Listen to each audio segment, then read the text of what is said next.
Thank you.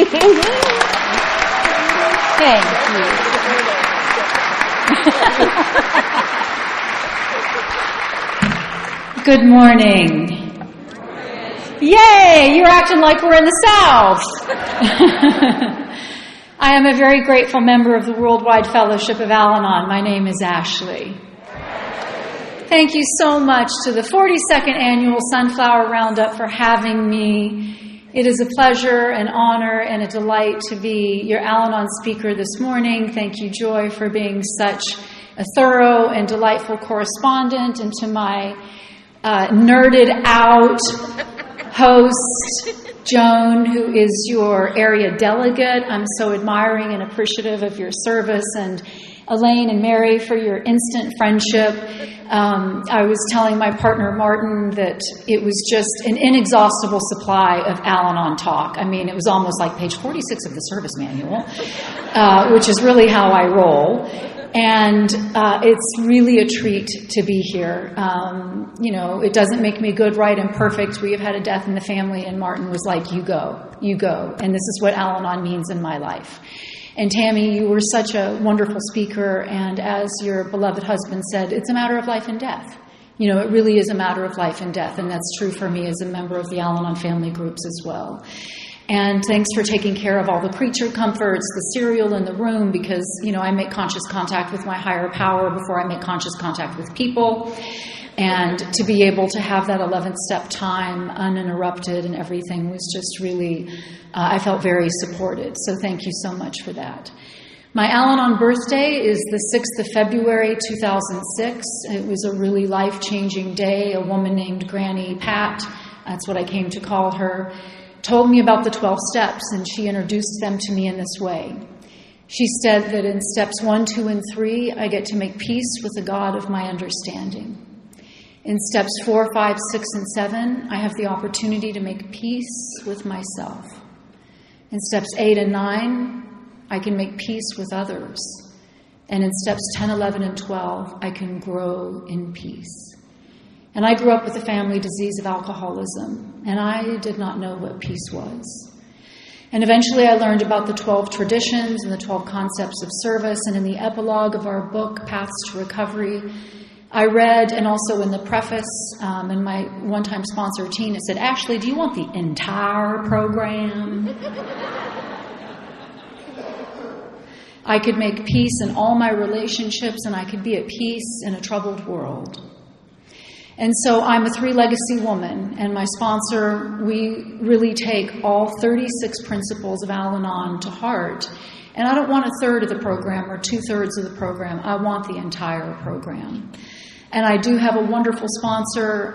We get together in person. I go to her house. We talk on the telephone. And I'm very honored to sponsor other women in Al-Anon. And we're very robust, and they're very robust. I have weekly calls with most of them. I got, a couple who float. They don't float in and out. They just kind of do what they do. And we have a wonderful pamphlet called Sponsorship. There's no one way to do it. There's no right or wrong way to do it.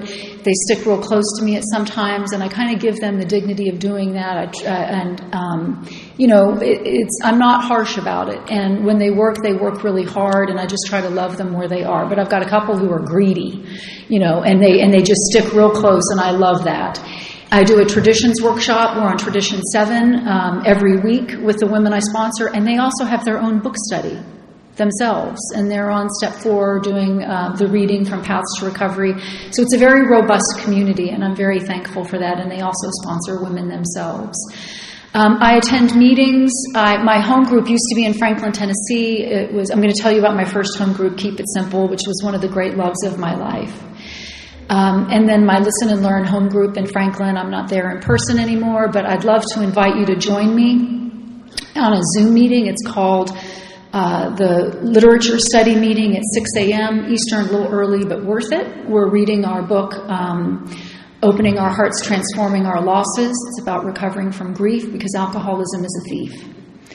And I also attend the Daily Acceptance at noon. It's a fabulous group. Both of these groups have excellent business meetings. Now, I know business meetings are miracle growth or defects of character. But these meetings really apply the 12 traditions and the 12 concepts of service. And they're really neat. They're really neat. I just stepped down as business meeting chair for the 6 a.m. If you just go to the Al-Anon electronic meetings link, I will not do for you what you can and should do for yourselves and give you the credentials, but would really love to see you there. So that's a little bit of what the program looks for me like today. I'm on step 12 in Paths to Recovery. I'm reading it frequently, and it is true in my life today. It is really true in my life today. And what's neat is that with the women I sponsor, we're on Tradition 7, and we're in our workbook, Reaching for Personal Freedom.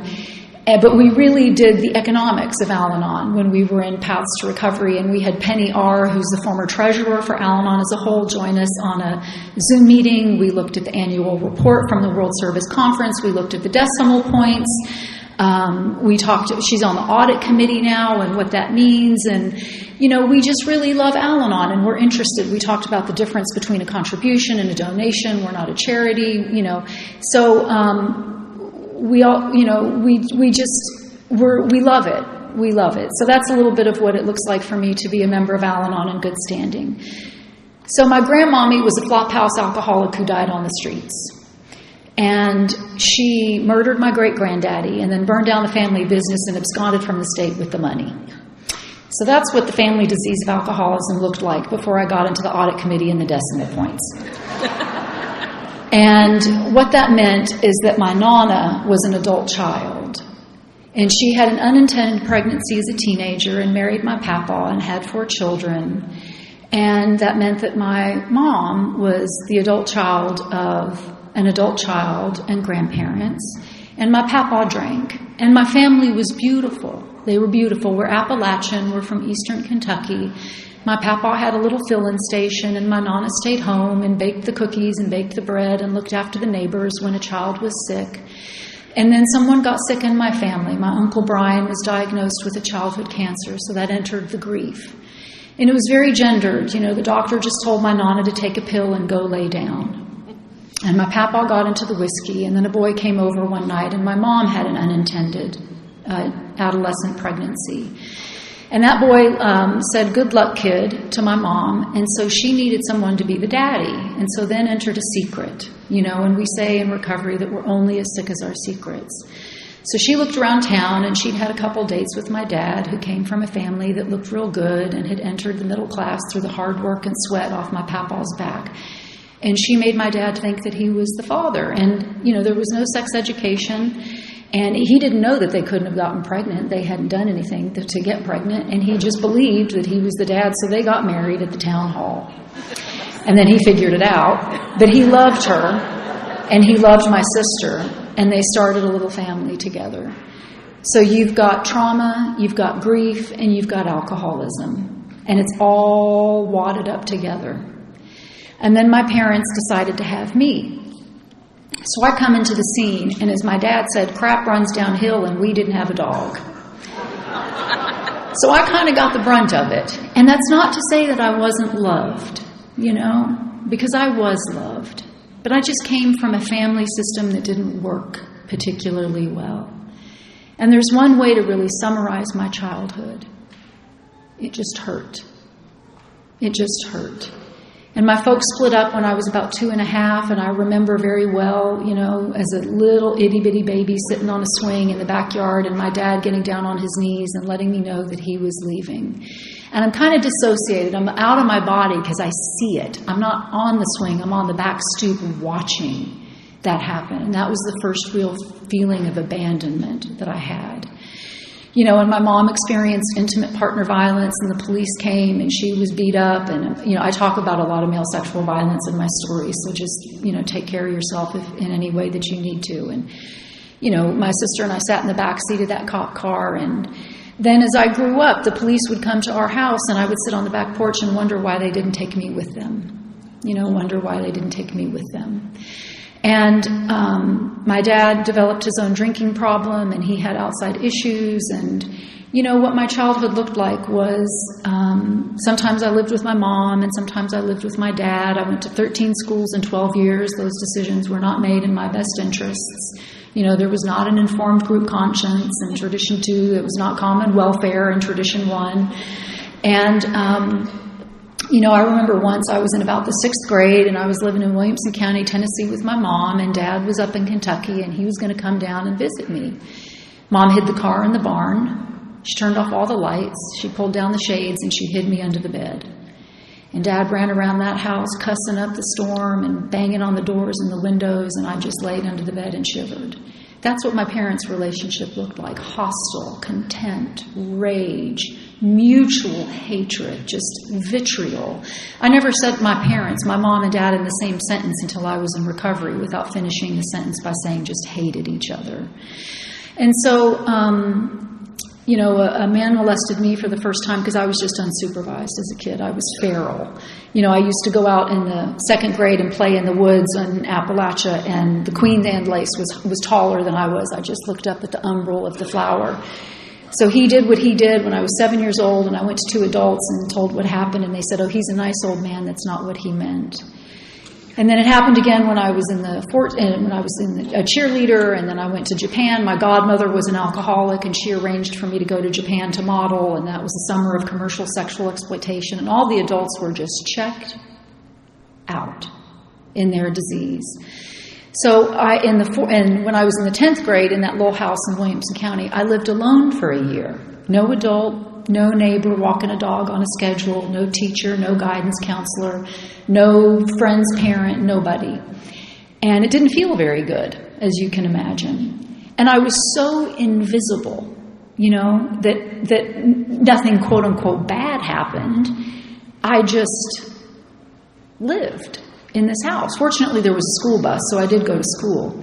And at the end of that year, I decided I was going to move myself. So my mother and sister were out doing what they were doing at that time. And I decided to move myself. And this is just the thinking of a kid. So this is how kind of sweet, you know, I was. I had these cardboard boxes printed with flowers, and I put all my clothes and possessions in them. And I wanted to look like I had more than I had. So I used all the boxes and didn't put much in each box. And this boy that my sister was going out with, he happened to stop by, and I said, will you drive me to Lexington, Kentucky? And he said, yeah. And he put all those boxes in the back of his truck, and he said, why do you have so many? All this stuff can just go into 3 boxes. And he got, you know, it hurt my pride because I wanted to have more than I had. So he drove me up to Lexington, and we sat at the stoplight at Tate's Creek Pike, and I thought, I had this sense of impending doom, just dread. And it was a turning point. You know, we turned left, and it was a turning point because my dad was not fit to keep me. You know, he was really in his alcoholism. And, you know, my dad and I have repaired our relationships today as a result of my changed attitude, as we say in our preamble, and the power of steps 8 and 9. But at the time, and so we say, was it 40? Was it 80? He left some money in an envelope and left the state. And I lived alone in that apartment for a year. No adult, no neighbor. You know, there was a neighbor, and I'm going to tell you about her. But, you know, and that school did not have a school bus. And I had to beg for a ride every day, and that was one of the great shames of my life. So that's what alcoholism and the family disease looked like for me growing up. I didn't have a washer-dryer, and I had teenage pride, and I wanted to be clean. And so I was in a real pickle. You know, how was I going to not wear dirty clothes to school?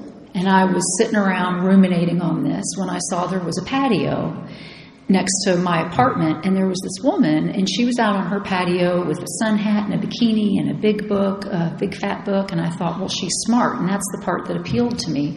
She was smoking a cigarette, so I thought, naturally, she's very sophisticated. That also appealed to me. And I figured out what patio went to her front door, and I went over and I knocked on it, and I said, my name's Ashley. Can I do my wash? And she said, well, hello, Ashley. My name is Maureen. Come on in.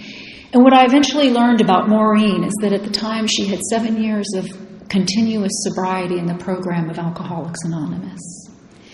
And she felt like she was a failure in the sweepstakes relationships of life because she had gotten a divorce in her sobriety, but her sponsor had just suggested that she learn how to love for fun and for free. Maureen and I texted yesterday. She has 48 continuous years of sobriety in AA. And to this day, she tells me that I was her gift from her higher power. And it wasn't Maureen's job to parent me or take me in, but in many ways she did. And I will tell you that she saved my life. She let me come over after school. She listened to me. She let me watch Dynasty. She listened to me when my dad didn't pay the bills and it was cold in my apartment. She let me sleep in her guest room. And she said to me, Ashley, I think there's a problem with alcoholism in your family. And I said, well, do something. And she said, I can carry the message, but I can't carry the person. And Maureen has made her amends to me for not having gone to Child Protective Services. This was 1984. She didn't know what else to do, but she loved me where I was. And she gave me a safe person. She was a safe person, and she gave me a listening ear. My dad would call and rage at me all night. I didn't know I could hang up the phone. I kept the secret. And eventually I broke. And I ended up with my grandmommy, my senior year of high school. My godmother, as I mentioned, had a drinking problem. I was affected by her alcoholism. And I did go to college, and my life began to change. And then I went out west and had my career. But I carried with me that hole in the soul. And then in 2006, my sister was the first person to get real, effective help in our family. And she happened to go to a treatment center, and I showed up for her family program. And on the first day, they said, this was the 6th of February, 2006, they said, you need to not walk but run like hell to the Al-Anon family groups. And I said, my papa drank, she snacks. What does any of this have to do with me? And they said, Ashley, yours looks different, but you come from the same woundedness.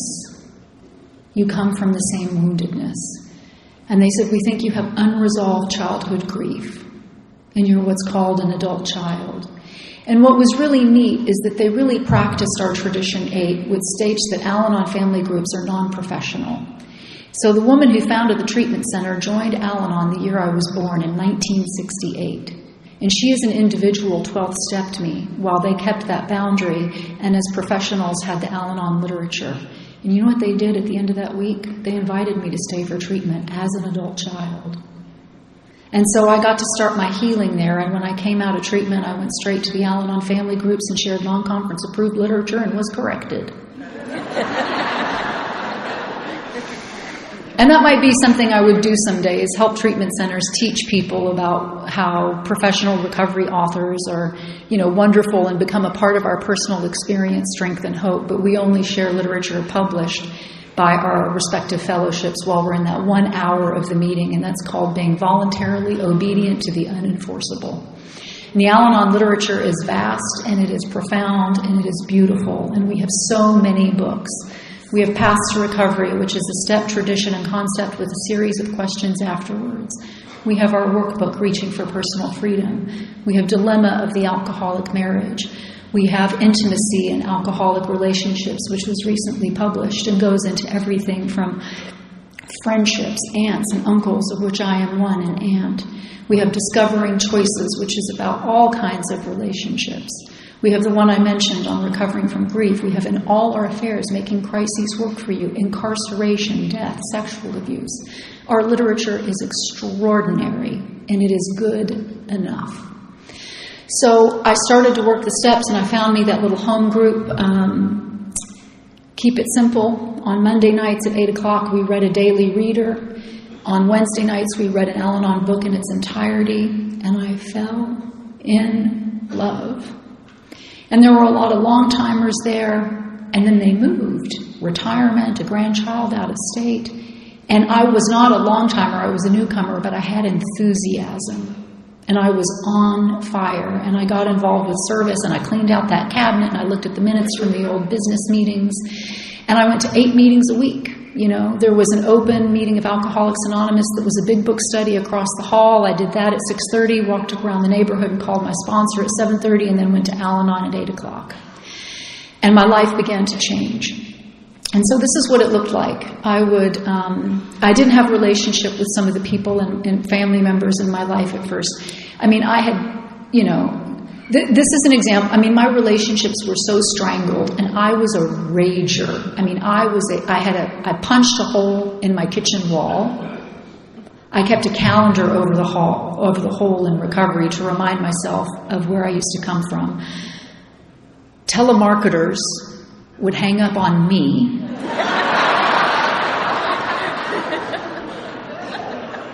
I would blow up in the middle of conversations. I was told I vibrated when I walked in a room. I bristled with rage. People were intimidated by me, and then I would get angry that they were intimidated by me. I was playing a game once with some new colleagues, and the game was you would say, if this person were a fruit, what kind of fruit would they be? And they said, if this person were a body of water, and they said, Lake Superior.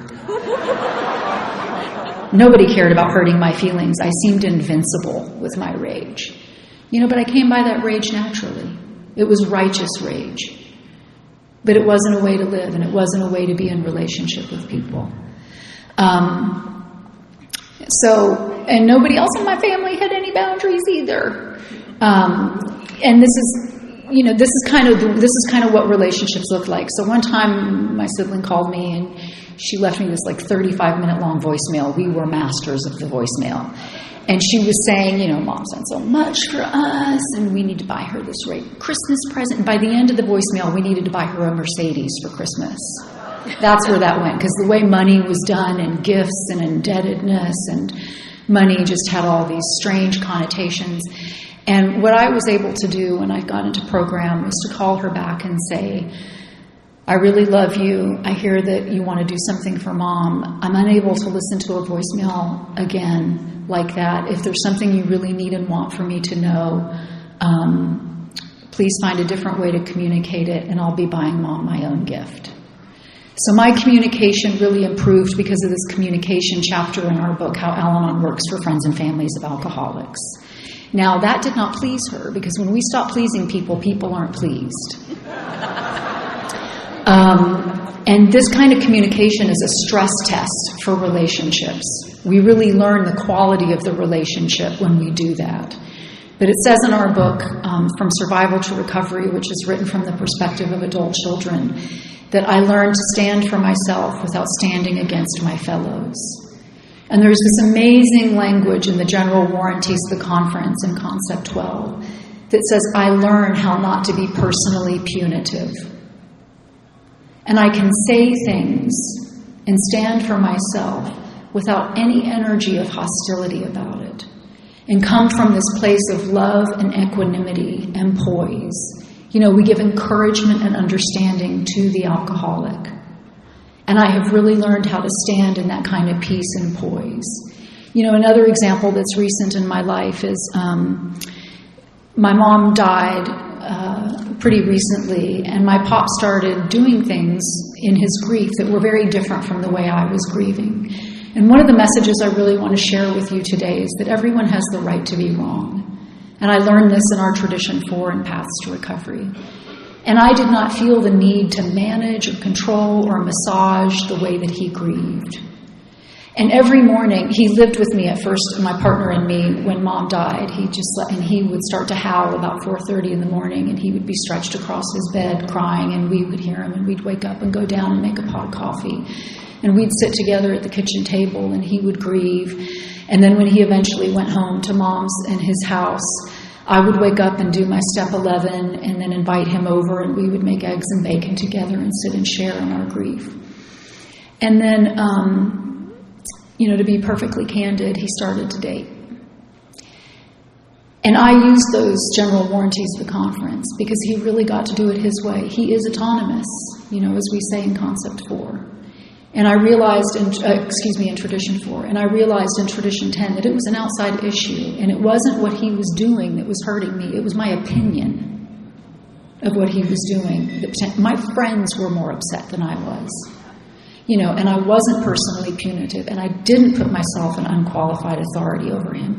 When we try to manage and control and manipulate the alcoholic's drinking, which is a disease, I am putting myself in unqualified authority over them. It is none of my business. My business is myself. And when my feelings become unmanageable, when I get into another person's business, I am medicating my feelings. That's what that behavior is. It is a medicator.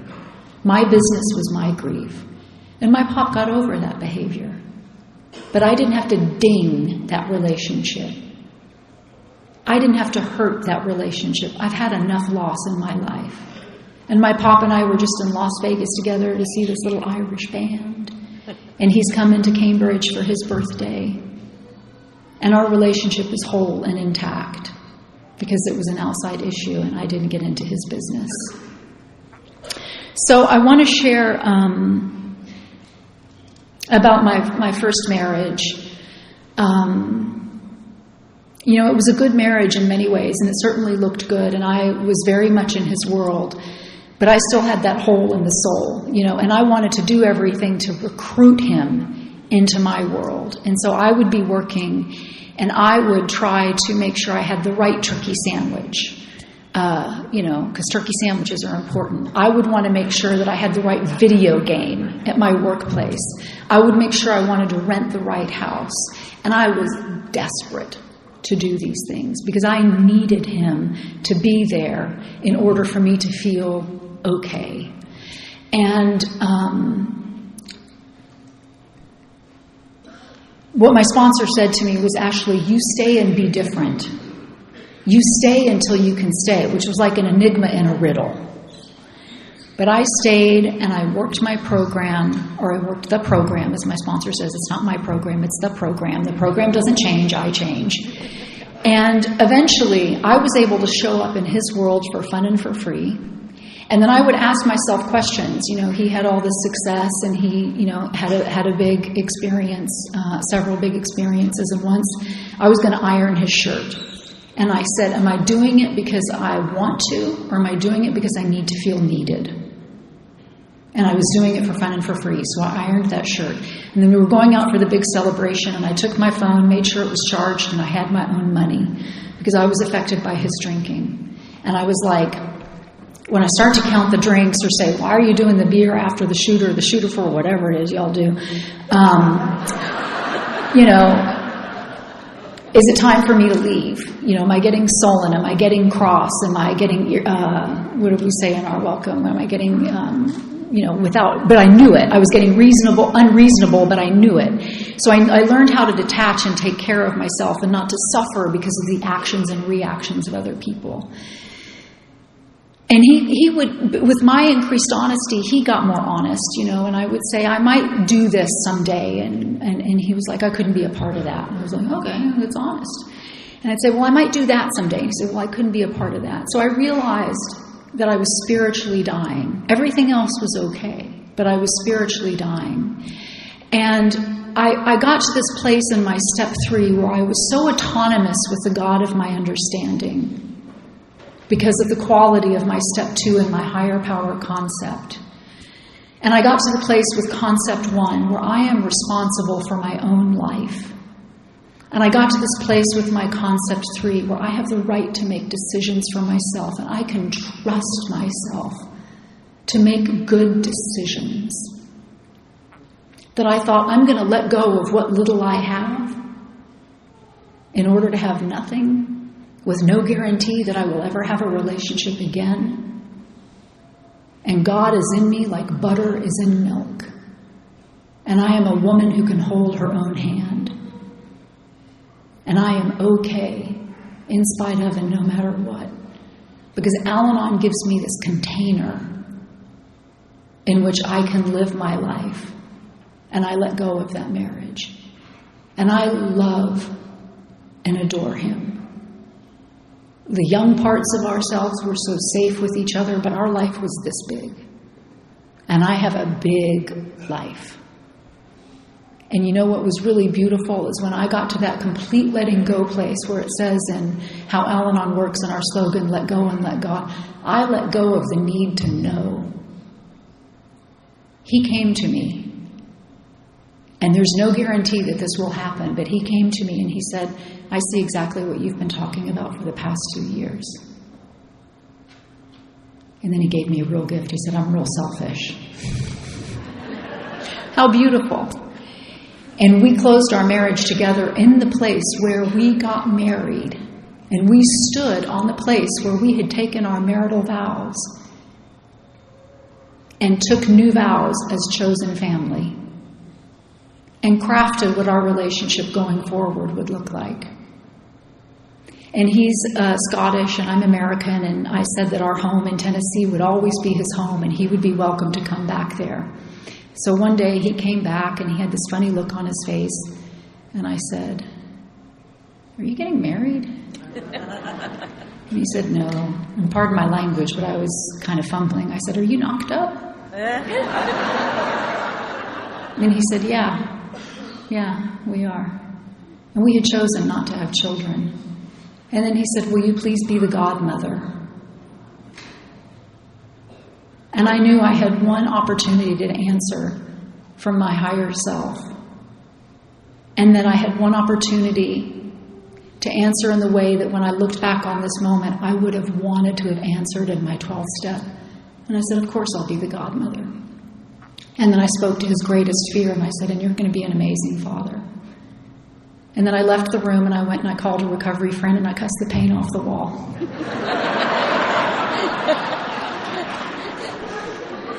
And then I went to a meeting and I trusted the anonymity in that meeting, because we don't pick and choose whose anonymity we're going to keep. And I shared about it. And I dropped my basket. I came completely undone. Because my identity and our relationship had this characteristic, this signature, that we were there for the children who need, for the children in foster care, for the orphan, that we had chosen not to have children. And I ended up wet and naked on a hotel room floor, sobbing my guts out, letting go of an old idea, as you say in Alcoholics Anonymous. And I had a program friend on the phone and my outside help and another supportive person. And you know what they said to me? That in these moments, there's no step, there's no piece of literature, there's no meeting, there's no piece of wisdom from experience, strength, and hope. It is down to God and you. It is down to God and you. And that was a surrender for me. And I just prostrated myself and said, I surrender. Because God is in me like butter is in milk. And that godchild of me, of mine, she is a firecracker, and I am so close to my successor. That's supposed to be funny. My wife-in-law. She was just texting me the other day. I call her honey. She calls me darling. And my former husband's granny just died. She's got pictures of me all over her house, apparently. What a beautiful way to be able to live in the Al-Anon family groups. And I was lonely, but I just did a lot of Al-Anon, and I had my sponsor and my sponsees, and I did a lot of sport, and I ran half marathons and hiked in the Great Smoky Mountain National Park and lived a good life, And then I met someone, and I have got the most beautiful relationship today, egalitarian and fun and intellectual, and it's just everything that I couldn't have possibly dreamed for it. We live these traditions and we live these concepts, and he does my daily readings with me, and he's gotten familiar with them. So each year he's starting to recognize them from the previous year. And sometimes he'll say, don't Al-Anon me, tell me what to do.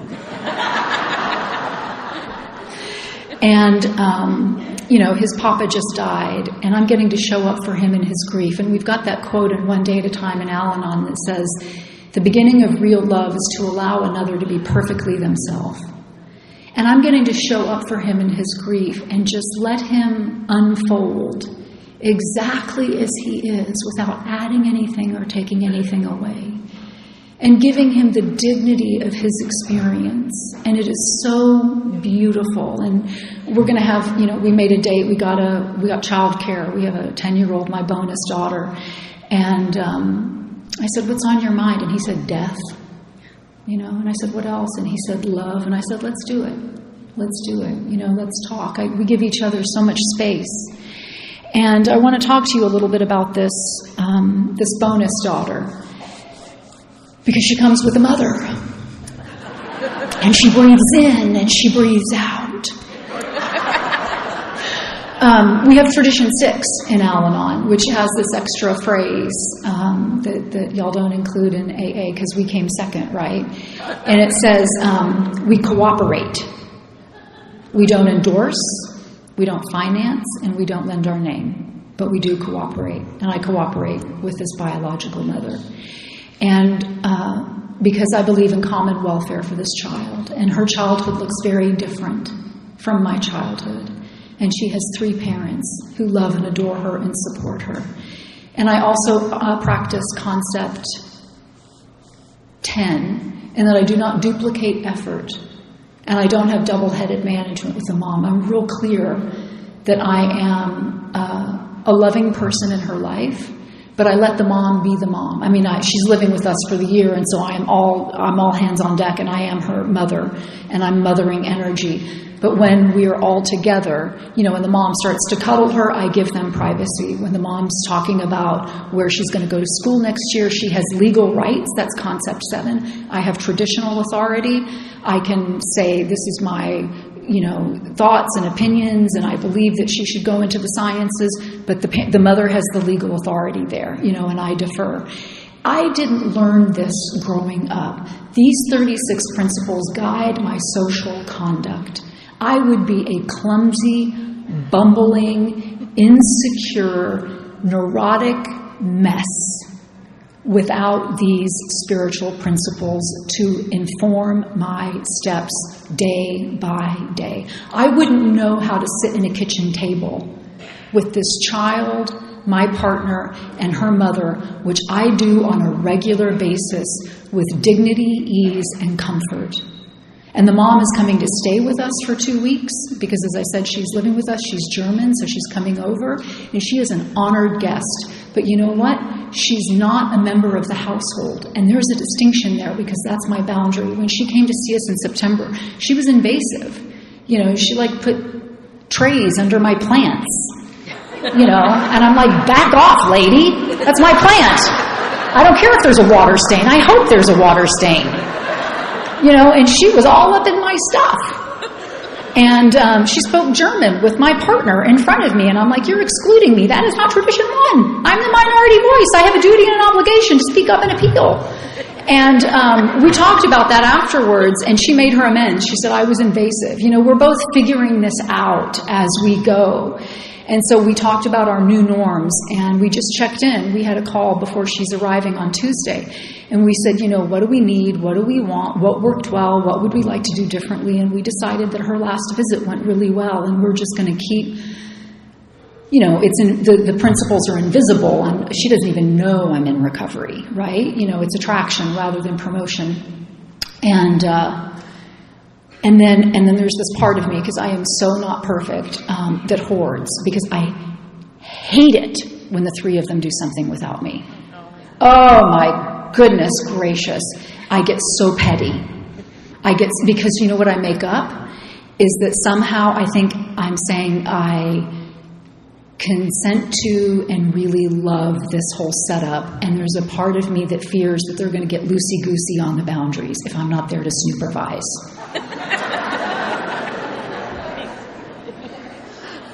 You feeling me?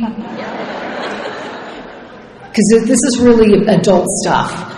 And so I'm going to be away one weekend while she's here, and they're planning on going skiing. And I'm like, remember Tradition 6, I don't finance this. She's paying her own way. And Martin's like, oh my God, I would never ask you to pay for anything. But I just get all wadded up, And, the reality is that the little girl, she wants to be able to do something with her 3 parents. I mean, what I would have given for my parents to talk about my report card. What I would have given for my mom to have come to a parent-teacher conference. What I would have given for my parents to know about a dental appointment. It's a gift that Al-Anon is giving this child through me, and I'm grateful that I can show up in this way. And people don't really understand it. I don't really talk about this out of the rooms. I really don't understand it. And the reason I'm able to do this is because I've decided that my primary purpose is to heal. And I can do more healing by passing this on. So obviously in Al-Anon we have our 5th tradition, which is to help to practice the 12 steps ourselves. And so one of the things that I did, because when I came in here, my core belief about myself is that I was too damaged to heal. That's really who I thought I was in my soul. And so I decided that I was going to write a 5th tradition for myself. And that my personal 5th tradition was to heal. And this is what it sounded like when I would go to bed at night, because I was such a haunted, tortured person. I am healing. I can heal. It is my birthright to heal. I'm healing right now. The steps help me heal. And I would just do that refrain for myself. And so I suggest to all the women I sponsor to write a 5th tradition for themselves. And then I do that at the beginning of each year. What is my 5th tradition for this year? What is my primary purpose, and how can I avoid outside issues and distractions? And what is that 7th tradition? How can I be emotionally self-supporting? How can I be self-supporting with my energy? I want to tell a story, and then I want to talk about my parents. Because we do try to practice these principles in all our affairs. And I take this to the workplace. I was on the board of a large organization, and we were talking about taking a really big donation that would have made a difference in a lot of people's lives. And there were some folks who didn't think we should take the money because the government didn't like the idea. And I used without saying what they were, I used the traditions in my argument, and I was the final person to speak. And I said, we don't let outside people, first of all, we have our 5th tradition as an organization, and then we don't let outside people influence our content. In Al-Anon, we know who we are. We have our DNA. And we don't let outside therapies. We don't let fads. We don't let institutions and for all the good that they do, churches and things like that, tell us who we are. We know how to carry the message. And then I said we put principles above personalities. And we accepted that money, and we ended up doing a lot of good. And so it takes courage, but it's really grounded in our literature, which is our neutral partner, right? And so I just wanted to share that story because it really works in every department of our life. So I did not love my mother when I came into the Al-Anon family groups. And I'm not saying I felt neutrally about her. Like, I kind of actively disliked her, And on her birthday, I would clench my teeth and kind of like gird my whole body. And it was like, 11:59, can I squeeze out a voicemail that just is like, happy birthday? And Mary Pearl tells this great story, and she uses a cuss word, but her sponsor would say, go buy your mom a card, and she says, I can't. She said, I don't have a card that says happy birthday, bitch.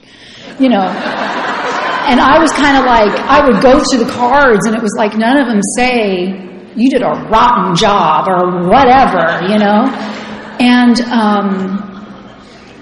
there's this reading in one of the Al-Anon books that says, I sat by my mom's bedside and wiped her tears, and I was like, ew, I was just revolted. So I'm going to read you this reading from November 14th in our book, Hope for Today, which was rocket fuel for my recovery, just rocket fuel. My sponsee and I were discussing how angry she was at having grown up in an alcoholic family. She asked me how I overcame my anger so I could have a loving adult relationship with my mom. To explain, I took her on a mini journey through the 12 steps. First, I admitted I was powerless over my childhood, and the survival strategies I developed made my adult life unmanageable. Second, I came to believe that only my higher power could show me how a healthy adult behaves. Third, I made a decision to notice the people and situations my higher power put into my life. Fourth, I inventoried my attitudes and actions that hindered me from having a better relationship with my mom. Fifth, I admitted to God, to myself, and to my sponsor that my rage from the past prevented me from accepting the love my mom was capable of offering me today. Yes, yes. And what I discovered is that it was very good love indeed. Sorry, Face ID. 6th and 7th, I became ready to have my defects removed, and I humbly asked my higher power to do so. The next step was easy because I already knew my mom belonged on my 8th-step list, and I wanted to make amends. The 9th presented a challenge. Wouldn't I injure her by dredging up the past? Instead, I decided to change my behavior by accepting her love and loving her in return. 10th, I examined my behavior every day to see if my actions stemmed from old patterns. 11th, I asked my God to make me a more loving person, which I believe is her will for me. 12th, I began carrying this message of healing by sharing my experience with others and showing how I broke out of old cycles by living the steps one day at a time. 2008, I made my direct amends to my mother. I said I apologize for any and all harms I have done and for the rage I have carried as an adult. She got on her knees and crawled across the floor and said I had no idea. And thus began the romance and love of a lifetime. When my mother died, we had an intimate and tender relationship. She was so proud of me, and she was so proud of my recovery. She came over to my house every day with unnecessary plastic objects.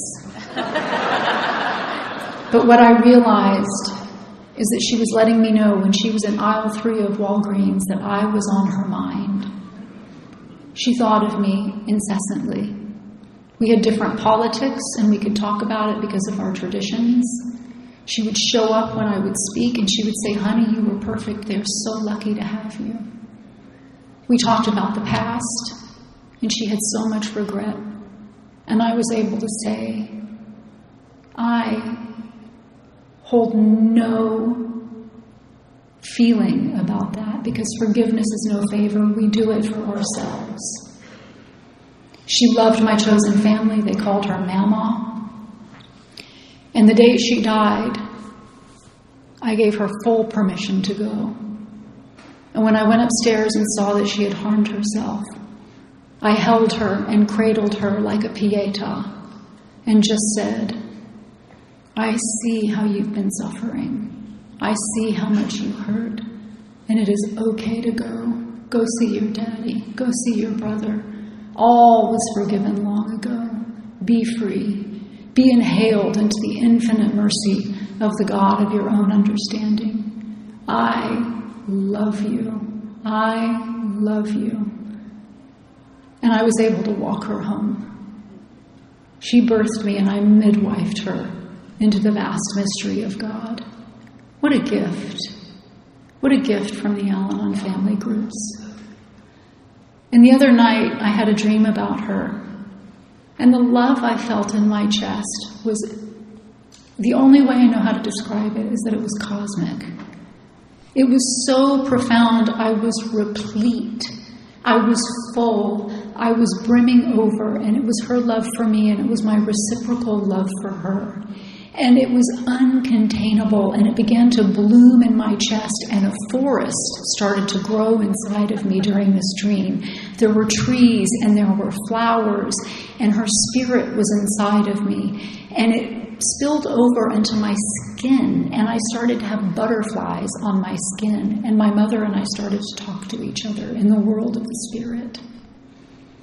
This is what is possible in Al-Anon as the result of the steps. And also because of the traditions and the concepts which taught me how to go over to her house with dignity and respect and eat her limp asparagus without criticizing her.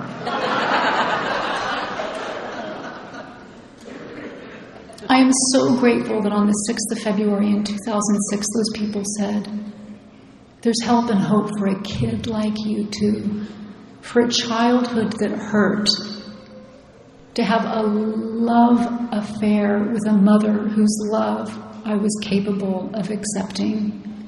and who I just loved and adored in return. Thank you so much for the opportunity to be in community with you today and for having me here. Peace be with you.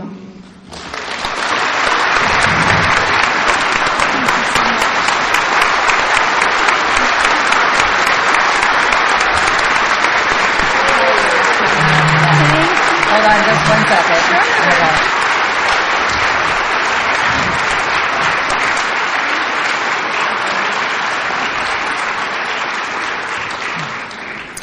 Your mama was right, and we are lucky to have you. Thank you so much. Just real quick, if you have lost anything, Lost and Found is at pre-registration. Diane Z, you might go check it out. And due to the commitment and the love and the dedication that Ashley has for her family, unfortunately, we're not going to have an opportunity to thank her personally this morning. So when y'all stand up and we